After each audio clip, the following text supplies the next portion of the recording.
Hello and welcome to the Business of Happiness podcast. I'm your host, Dr. Tarryn MacCarthy, and today is going to be such a great day. Today, we're talking about when success becomes synonymous with self-neglect. You know, my son is graduating from high school in a couple of weeks. I know, I can't believe it. It's blowing my mind. This sweet little boy finally here. Finally, at this point, this very pivotal moment in his life when he's about to leave home to go off to college and bigger things. And it just seems like such a monumental moment for us. And I was looking over some photos the other day and picking out pictures for his yearbook. This big deal. I can't believe. I'm smiling here thinking about it. Just remembering when I was in high school and graduating from high school and just in disbelief that my son is at this point in his life. And I found these pictures from years ago, maybe 7 years ago, when we did an ice cream social for my orthodontic practice. And he and I are standing in this picture. And I thought, oh, this is such a great picture of him. And I looked over at me and I was shocked. I looked exhausted, big dark circles under my eyes, and I could see the life and spirit just not in my body, not what I'm used to today. I was holding it all together. And I remember that day so clearly. It was an extremely big day for the orthodontic practice I owned at the time. It was a big event for the community. It was such a big success. We had hundreds of kids. I mean, I was looking through the photos, so many kids. We had a dunk tank. We had referring dentists bring their teams. It was a huge success. Ice cream social with whipped cream. And it was so much fun.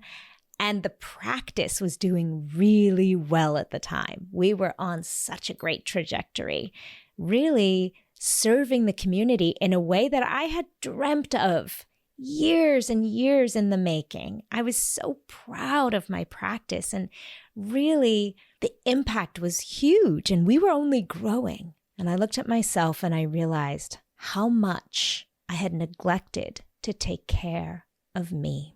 And you know, to be honest with you, I burst into tears and I cried. I think some of it was because time has passed, and so much of my kids' childhood I spent so absorbed in dentistry and my practice. And a big part of it was crying for me, that beautiful, exhausted mom who was trying so hard to just hold it all together. She was putting up a really good front. My kids were in color-coordinated outfits at that ice cream social. I remember how much work went into it. I remember how much excitement was around it, but how much extra work on top of seeing patients, on top of being mom, on top of, making dinners every night, on top of navigating dentist appointments and doctor's appointments and parent-teacher conferences. And I remember the stress that my team was under at that time. We had 2 team members who were out on maternity leave. There was a lot going on. And I was so overwhelmed. And I kept showing up. I kept putting a smile on my face. I kept adding on the foundation to cover up those dark circles under my eyes. I kept pushing off taking care of me. And I look at those pictures and I see there's a good 30 additional pounds on my body. And I remember I wasn't working out. I wasn't eating right. I wasn't taking space and time for me. I was just feeling very guilty about taking more time from my family because I was so busy at work that the thought of going away on a girls' weekend or, God forbid, a retreat or a step away from my life alone to just find space to think and reconnect with myself, gosh, that was out of the question. And the days kind of blended into each other. Stress, yes. The occasional tears, yes. A lot of yelling, yes. A lot of anxiety around what other people were thinking, about how the practice was being perceived in the community, and what people thought of me. And all that stress and anxiety made me just do more. It makes so much sense because in our profession, we have really put a lot of emphasis on what do other people think of you, right? We create our success based on pleasing our patients. We create these beautiful teams based on how can I serve my team? How can I be the best boss? How can I be the best leader? How can I be the best dentist? And so you end up staying late for that patient or to have that personal conversation with your team member who's going through something. You say yes, even when you're exhausted and you want to say no. You smile through it. You put on this persona that you have everything together. And even in conversation with friends and people say, how are you doing? Oh, great. Thank you. How are you? I'm fine. Everything's fine. And we keep reaching for fine and neglecting ourselves. You swallow it. All the things, all the stress creeps up during the day as little things and big things.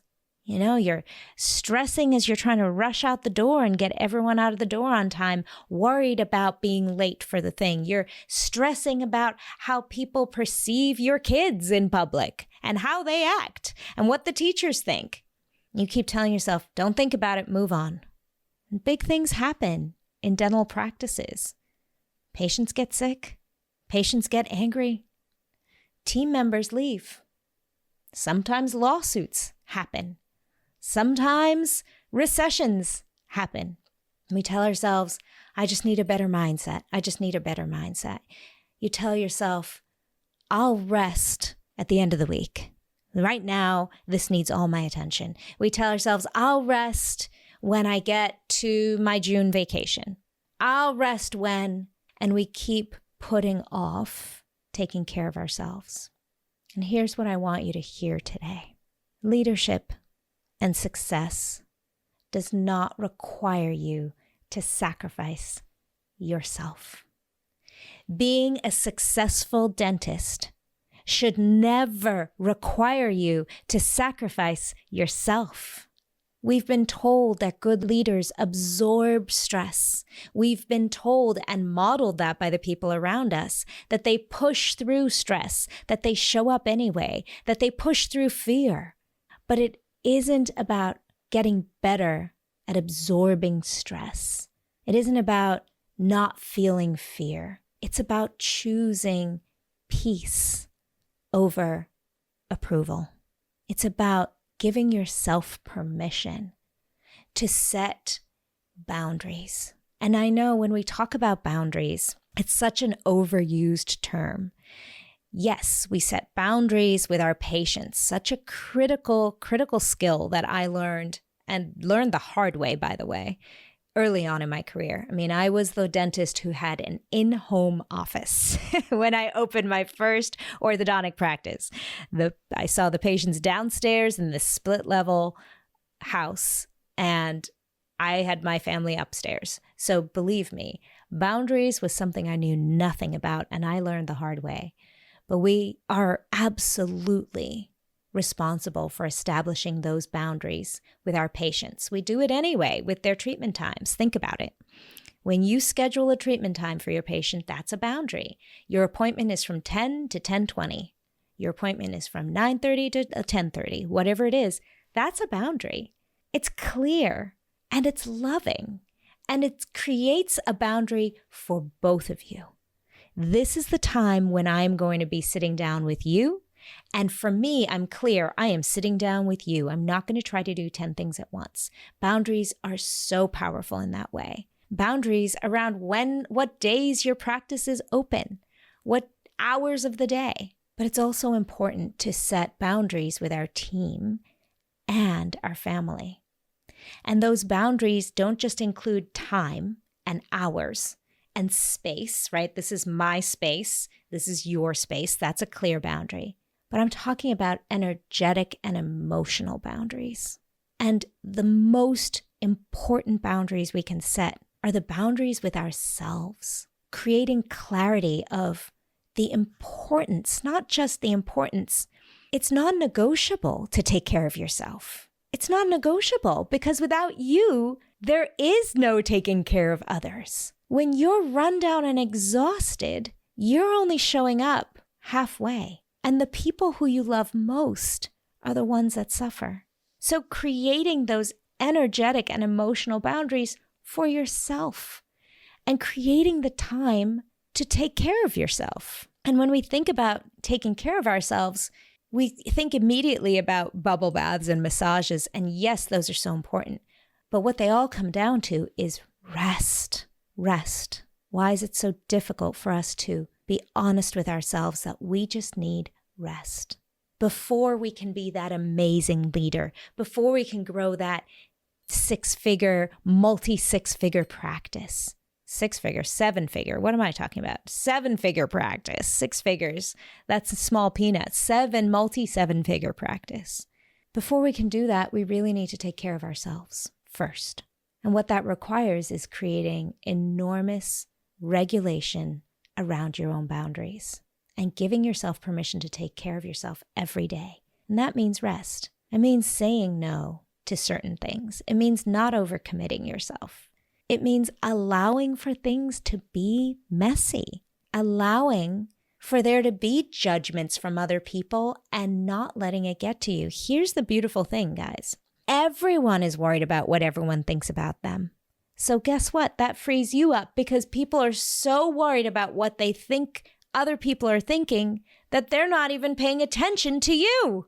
Most of the time, they're not even aware. So you get to give yourself the grace and compassion and the permission to rest. It doesn't come once you've completed all your tasks. It doesn't come once you've finished all your treatment plans and your ClinChecks and your emails. We know that's the biggest joke of it all.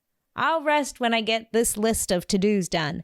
The list of to-dos will never end. Let's be honest. It will never end. There is no end. So let this be your permission to prioritize taking care of you.